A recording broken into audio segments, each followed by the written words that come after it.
Exercise 10.1 में हमने जो है वो order and degree of differential equation बताना है। तो इसमें जो हाईएस्ट ऑर्डर डेरिवेटिव है वो डी वाई डी एक्स, तो ऑर्डर उसका 1 है और उस हाईएस्ट ऑर्डर डेरिवेटिव की जो पावर है वो डिग्री कहलाती है, तो डिग्री भी इसकी 1 है। इस तरीके से यहाँ पे जो हाईएस्ट ऑर्डर डेरिवेटिव है वो 2 है, D two Y by D x 2 के हिसाब से, और इसकी जो हमारे पास पावर है वो डिग्री कहलाएगी, तो इसकी पावर 1 ही है, यानी कि इसके ऊपर कोई पावर मौजूद नहीं। तो ये यहाँ पे x की या y की पावर के हिसाब से हमने बात नहीं करनी, बल्कि जो हाईएस्ट ऑर्डर डेरिवेटिव होगा उसकी पावर के हिसाब से हम डिग्री को तय करेंगे। इस तरीके से यहाँ पे जो हाईएस्ट ऑर्डर डेरिवेटिव है वो 3 है, D three Y by D X 3, तो ऑर्डर यहाँ पे 3 हो गया। और इस हाईएस्ट ऑर्डर डेरिवेटिव की जो पावर है वो डिग्री कहलाएगी, तो इसकी डिग्री भी 1 है। तो हम ये जो फर्स्ट ऑर्डर डेरिवेटिव है इसकी पावर को हम कंसिडर नहीं करेंगे, क्योंकि हमने हाईएस्ट ऑर्डर डेरिवेटिव जो है उसकी पावर को डिग्री के तौर पर लिखना है। इस तरीके से यहाँ पे जो हमारे पास हाईएस्ट ऑर्डर डेरिवेटिव है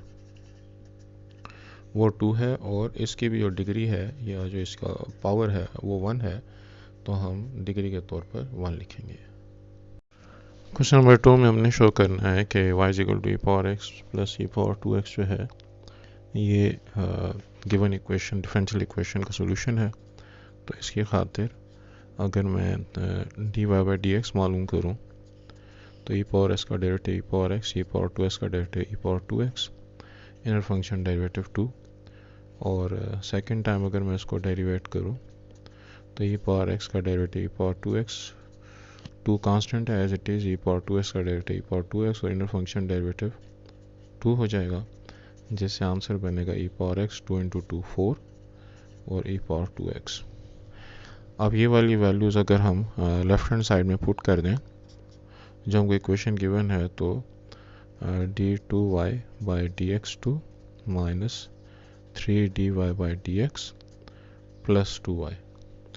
तो d two Y by D x d की 2 की वैल्यू है e power x plus 4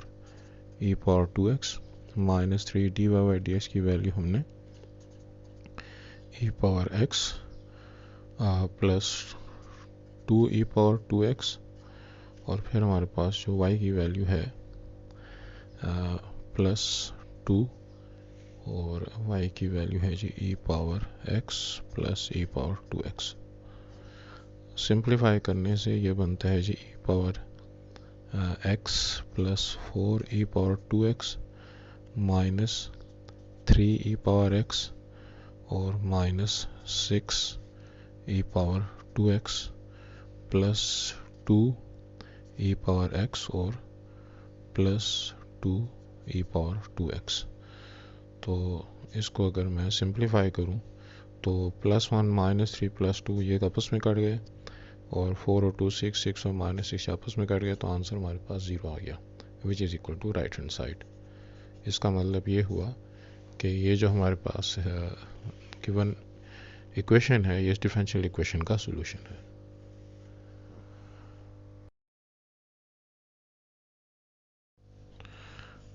question number 2 का जो पार्ट बी है उसमें हमारे पास y की वैल्यू हमको गिवन है और डिफरेंशियल इक्वेशन को हमने इसको सोल्यूशन साबित करना है। उसकी खातिर अगर मैं डी वाई डी एक्स की वैल्यू फाइंड करूँ, x का derivative 1, x into log of X पे प्रोडक्ट रूल लगाएंगे, x का derivative 1 log of x as it is, log of x का derivative 1 by X, first function x as it is, तो ये x और ये x एक दूसरे को काट देंगे, ये बनेगा 1 minus log of x minus 1 और प्लस 1 भी एक दूसरे को काट देंगे। तो अब हमारे पास जो डिफरेंशियल इक्वेशन की लेफ्ट हैंड साइड है वो है x D Y by D x plus X minus Y. इसमें वैल्यू की पुटिंग की सूरत में D Y by D x की वैल्यू है हमारे पास माइनस लॉग ऑफ एक्स, और यहाँ पे x की वैल्यू अगर मैं पुट करूँ तो सिंपल x और y की वैल्यू जो है वो x minus x log of x। Simplify करने से minus x log of x plus x minus x और plus x log of x, तो प्लस एक्स और माइनस एक्स एक दूसरे को कैंसिल कर देंगे, minus x log of x और plus x log of x एक दूसरे को कैंसिल कर देंगे, तो आंसर आ जाएगा 0, जो कि हमारी राइट हैंड साइड है। इसका मतलब ये हुआ कि ये इक्वेशन इस डिफरेंशियल इक्वेशन का सोल्यूशन है। क्वेश्चन नंबर 2 के पार्ट सी के लिए भी अगर मैं इसको डेरिवेट करूं तो dy बाई डी एक्स हमारे पास हो जाएगा, प्रोडक्ट रूल अगर हम लगा दें, x का डेरिवेटिव 1, c का derivative 0 into e power minus x, फिर ई पावर माइनस एक्स का डेरिवेटिव ई power minus x into minus 1, और first function x plus c as it is. और यहाँ पे हमारे पास जो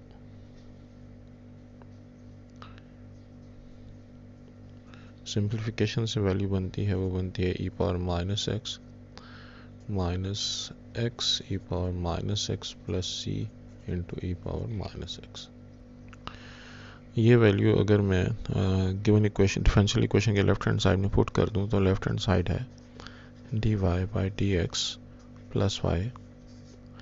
जिससे डी वाई डी एक्स की वैल्यू बनती है e power minus x e power minus x plus c into e power minus x, और जो y की वैल्यू है x plus c into e power minus x. Simplify करने से e power minus x e power minus x c into e power minus x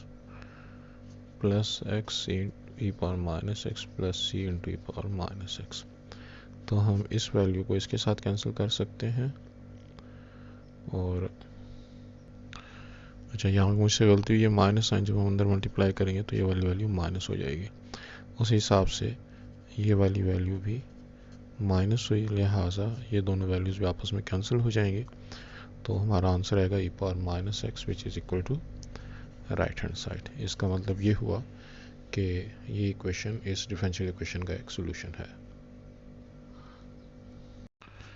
question number 2 के part D में हमारे पास जो y की वैल्यू है उसके मुताबिक डिफरेंशियल इक्वेशन में हमने वैल्यूज़ की पुटिंग करनी है। इसके लिए हम अपनी गिवन इक्वेशन को अगर डेरिवेट करें तो dy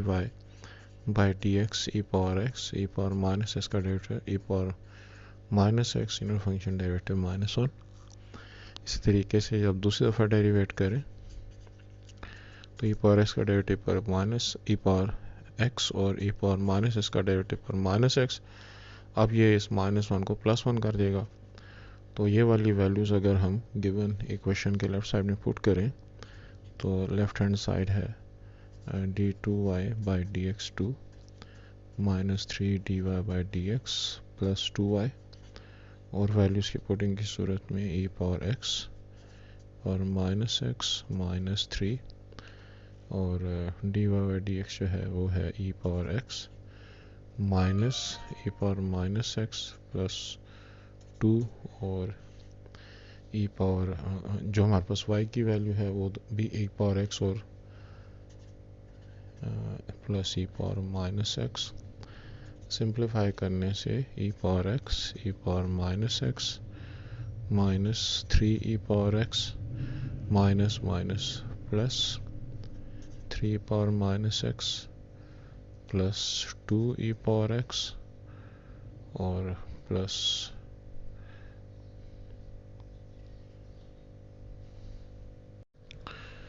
और अगर हम इसको 2 को इसके साथ मल्टीप्लाई करें तो plus 2 e power minus x. अब ये तीन वैल्यूज तो आपस में कटती हैं, लेकिन यहाँ पे जो आंसर हमारे पास आ रहा है वो आ रहा है 6 ई पावर माइनस एक्स। इसका मतलब ये हुआ कि ये जो इक्वेशन है इसका सोल्यूशन नहीं है, क्योंकि राइट साइड पे 0 है, तो नॉट अ सोल्यूशन। तो ये भी हो सकता है कि आप डिफरेंशियल इक्वेशन के अंदर वैल्यूज की पुटिंग करें और राइट साइड जो है वो लेफ्ट साइड के इक्वल ना है, तो उस सूरत में ये उसका सोल्यूशन नहीं है। क्वेश्चन नंबर 3 का पार्ट फर्स्ट में find the particular solution, general solution given है इन टर्म्स ऑफ सी और हमको पर्टिकुलर सोल्यूशन मालूम करना है।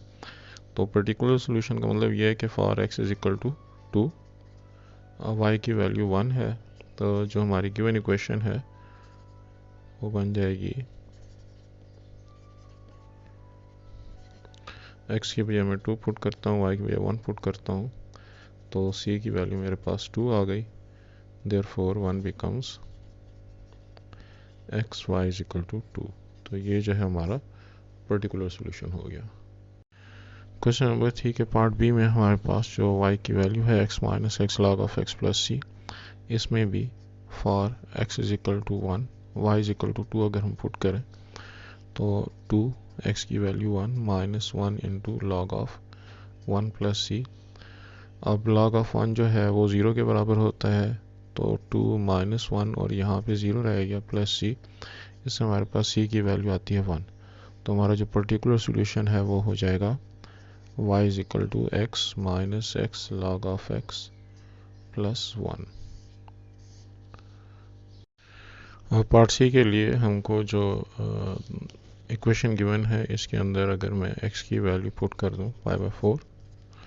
और y की वैल्यू पुट कर दूं 1, तो ये बनेगा साइन ऑफ π/4 जो है वो 45 के बराबर होता है, 45 डिग्री। और यहाँ पे 1 एफ वाई की बजाय 1 लगाएं ना लगाएं कोई फ़र्क नहीं पड़ता, प्लस y की बजाय यहाँ पे 1 और c। तो साइन ऑफ 45 की वैल्यू हमारे पास होती है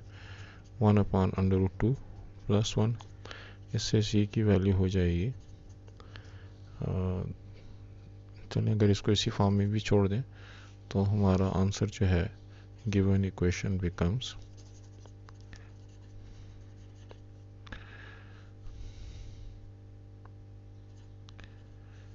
साइन ऑफ एक्स वाई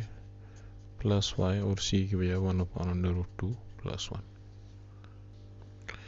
तो बुक में जो आंसर दिया हुआ है यहाँ पे 0.7 वो 1/√2 की वैल्यू है, उसमें 1 का ऐड करना बनता है, तो बहरहाल ये आंसर ठीक है।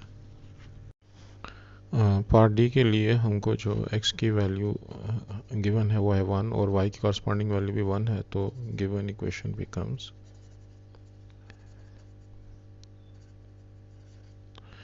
1 का square by 1 is equal to 1 square by 2 plus, और यहाँ पर हमारे पास सॉरी ये c है, तो मेरे पास ये बनेगा c की वैल्यू 1 माइनस 1/2, तो c की वैल्यू 1 माइनस 1/2 से 1/2 हो गई। तो given equation becomes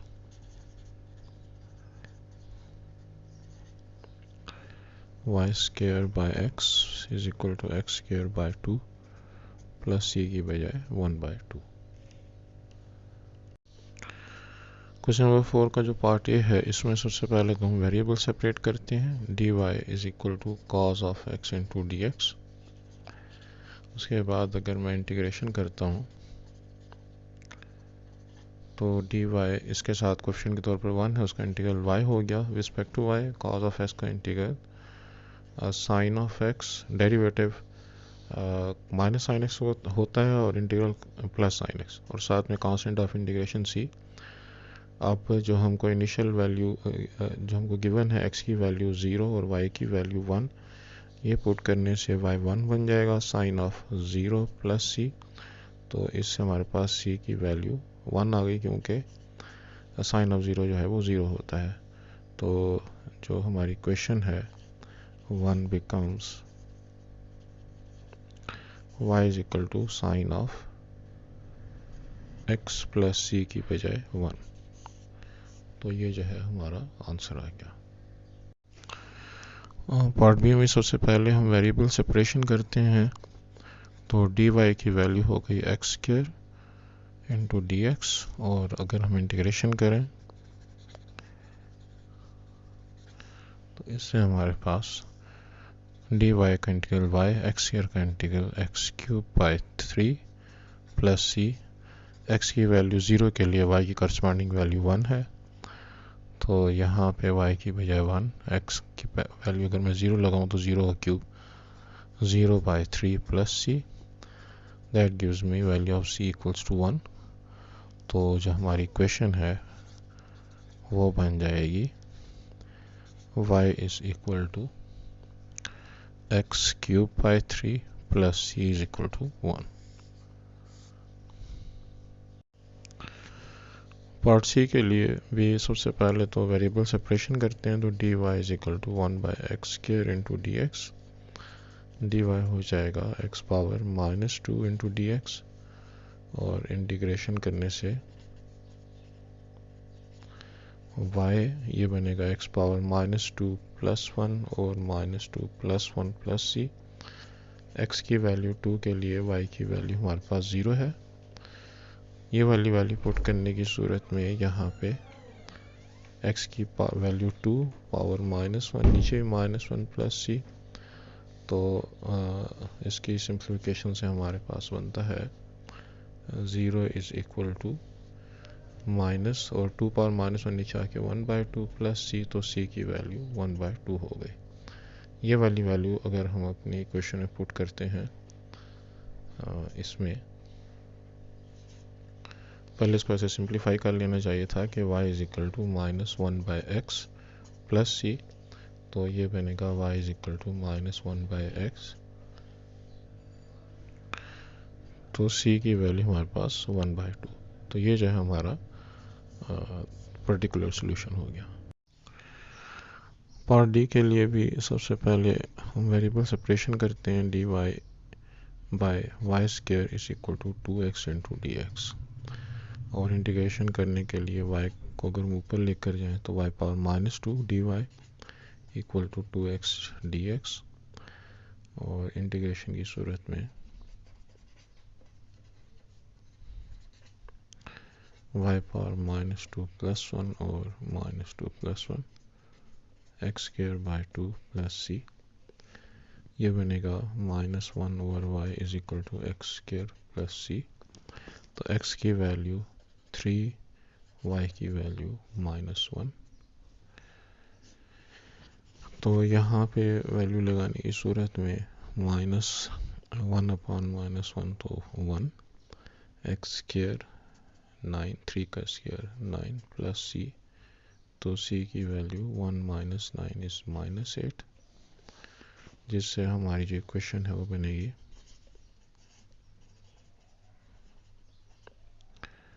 -1/y x² -8। तो इसमें अगर हम y को सब्जेक्ट ऑफ द फार्मूला बना सकें तो उसके लिए 8 और -x² लेफ्ट साइड पर लेकर आते हैं, 1/y दूसरी तरफ लेकर आते हैं ताकि पॉजिटिव हो जाए, और दोनों का अगर रेसिप्रोकल ले लें तो y की वैल्यू 1/8 -x²।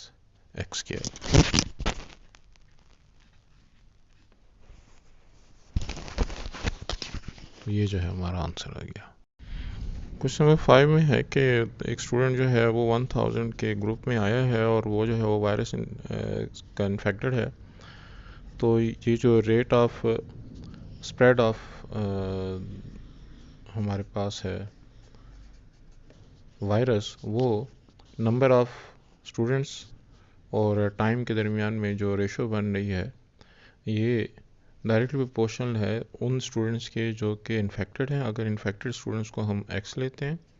और नॉन इन्फेक्टेड को हम 1000 - x लेते हैं, तो x पॉपुलेशन में टाइम के हिसाब से टाइम हम डेज में ले रहे हैं, और ये x और 1000 - x के प्रोडक्ट के डायरेक्ट प्रोपोर्शनल है। और अगर हम इससे इक्वेशन बनाते हैं तो dx/dt जो है वो हमारे पास k इंटू x 1000 - x के बराबर हो जाएगा। इस इक्वेशन को अगर हम डिफरेंशियल इक्वेशन के तौर पर इसके वेरिएबल सेपरेट करें तो dx/x इंटू 1000 - x, और यहाँ पे हमारे पास जो है वो k के साथ हम dt लगा देते हैं, और इसको सिंप्लीफाई करने की खातिर let 1/x into 1000 - x is equal to a/x plus b/1000 - x, तो पार्शियल फ्रैक्शन के मेथड से 1 is equal to a into 1000 - x plus b into x, ये दोनों वैल्यूज़ पुटिंग के ज़रिए से मालूम की जा सकती हैं। अगर हम x 0 पुट करें तो a की वैल्यू 1/1000 आती है, और अगर हम पुट कर लें x इज इक्वल टू 1000 तो b की वैल्यू भी 1/1000 आती है। ये दोनों वैल्यूज़ मालूम करने से जो हमारी इक्वेशन 1 है ये बन जाएगी 1/1000 x और plus 1/1000 1000 minus x is equal to k into d t. इस इक्वेशन को अगर मैं इंटीग्रेट करता हूँ दोनों साइडों पे तो ये बनेगा 1000 हम इनमें से कॉमन ले लेते हैं, ये बनेगा log ऑफ x और यहाँ पे log of 1000 minus x, inner function derivative -1 उसे डिवाइड कर लेते हैं के टी प्लस सी। तो हमारे पास इस इक्वेशन में दो कांस्टेंट्स आ रहे हैं, उनके लिए हमें दो कंडीशंस की ज़रूरत है कि हम इन दोनों के और सी की वैल्यू को फाइंड कर लें। के की वैल्यू को फाइंड करने की खातिर जब हमारे पास एक्स को हम जब लेते हैं 1 यानी कि एक इन्फेक्टेड स्टूडेंट है तो उसमें टाइम जो है वो 0 है, यानी कि अभी वो जो बच्चा यहाँ पे इस ग्रुप में मौजूद है तो इस वक्त टाइम जो है वो 0 है। तो इस एक कंडीशन के हिसाब से जब मैं ये वाली वैल्यूज़ पुट करता हूँ तो मेरे पास बनेगा 1/1000 और ये log ऑफ x की बजाय 1 और माइनस आएंगे जैसे नीचे आ जाएगा तो बल्कि log of 1/1000 -1 log of m by n के फार्मूला से, और राइट साइड पे मेरे पास t की बजाय जब मैं 0 डालता हूँ तो प्लस c, ये वाली वैल्यू बनती है 1/1000 log ऑफ 1/1000 -1 से 999 इक्वल्स टू c। इस इक्वेशन को सॉल्व करके मैं c की वैल्यू निकाल सकता हूँ। इससे मेरे पास c की वैल्यू बनती है -0.006906। तो जितना ज़्यादा मैं इसको डेसिमल से ज़्यादा आगे डिजिट्स लूँगा उतने ही मेरा आंसर की एक्यूरेसी के चांसेस हैं। तो ये वाली वैल्यू इसमें पुट करने से 1 में पुट करने से बनता है 1/1000 log ऑफ जो है x over 1000 minus x plus के टी, और c की बजाय हमारे पास जो वैल्यू बन रही है -0.006906। अब जो दूसरी मेरे पास कांस्टेंट वैल्यू है k की, उसको फाइंड करने की खातिर मुझे जो दूसरी कंडीशन गिवन है कि for x is equal to 50, जब हमारे पास 50 बच्चे इन्फेक्ट होते हैं तो टाइम जो है वो 4 डेज हो जाता है। तो इसके हिसाब से ये पुट करने से मैं k की वैल्यू मालूम कर सकता हूँ, जिससे इक्वेशन बनेगी 1/1000 log ऑफ, अब x की बजाय 50 और 1000 माइनस 50 से 950 is equal to k into t की बजाय 4 और माइनस .006906। इसको अगर मैं कैलकुलेट करूं कैलकुलेटर से तो ये मेरे पास बनता है -.00294। तो ये वाली वैल्यू अगर मैं इधर लेकर आऊँ तो plus .006906 is equal to 4k। इन दोनों को सिंप्लीफाई करने से बनता है, यानी कि ये वाली वैल्यू जो है कैलकुलेटर से ये आ गई और इस वैल्यू को जो है मैंने राइट साइड से लेफ़्ट साइड पे शिफ्ट कर दिया। तो ये सिंप्लीफाई करके जी मेरे पास बनता है 0.00396 इज इक्वल टू 4k। तो k की वैल्यू अगर मैं इसको डिवाइड कर लूँ 0.00396 डिवाइड बाय 4 तो k बनेगा 0.00099। तो अब जो हमारे पास दोनों कांस्टेंट से के और सी इन दोनों की वैल्यू फाइंड हो गई, लिहाजा हम अपनी इक्वेशन को लिख सकते हैं। इसको मैं नेक्स्ट पेज पे कर लेता हूँ। तो अब मेरी इक्वेशन बनेगी 1/1000 log of x over 1000 minus x is equal to k की वैल्यू, यहाँ पे जो k है उसकी बजाय बनेगा 0.00099 और साथ में जो हमारे पास दूसरी वैल्यू है इसके साथ t मुझे लगाना है, और फिर मेरे पास जो c की वैल्यू है वो है जी 0.006906। इन वैल्यूज़ के हिसाब से अब मेरे पास x में और t में एक रिलेशन बन गया। तो मुझे ये मालूम करना है कि 6 डेज़ में, यानी कि for t is equal to 6 x की क्या वैल्यू बनती है। इसके हिसाब से मैं यहाँ पे 1/1000 log of x over 1000 minus x, और अगर यहाँ पे t की वैल्यू पुट कर दूँ 6.00099 और t की बजाय 6 पुट कर देता हूँ, -0.06906। तो कैलकुलेटर से बनता है, ये वैल्यू जो बनती है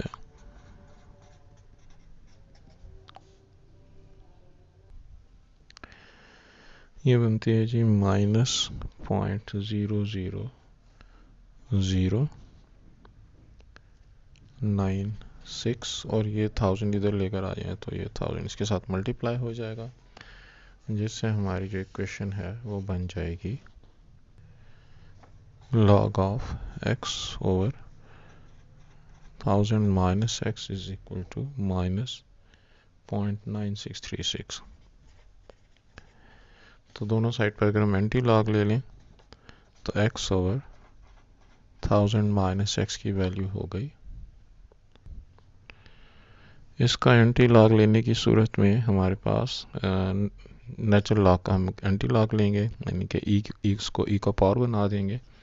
तो 0.3814 अप्रॉक्सीमेटली हमारा आंसर आता है। अब अगर क्रॉस मल्टीप्लाई में करूं तो x इज इक्वल टू 0.3814 को मैं मल्टीप्लाई करता हूँ 1000 के साथ, जो कि बनता है 381.4, और ये बनता है 0.3814x। तो x plus 0.3814x is equal to 381.4, जिससे कि ये बनेगा 1.3814x is equal to 381.4।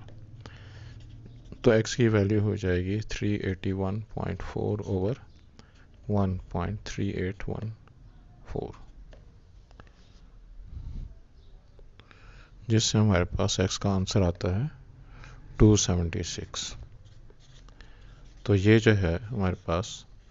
Corona से इन्फेक्टेड उन बच्चों की तादाद होगी जो कि 6 डेज के बाद होंगे। तो ये जो है हमारा आंसर हो गया।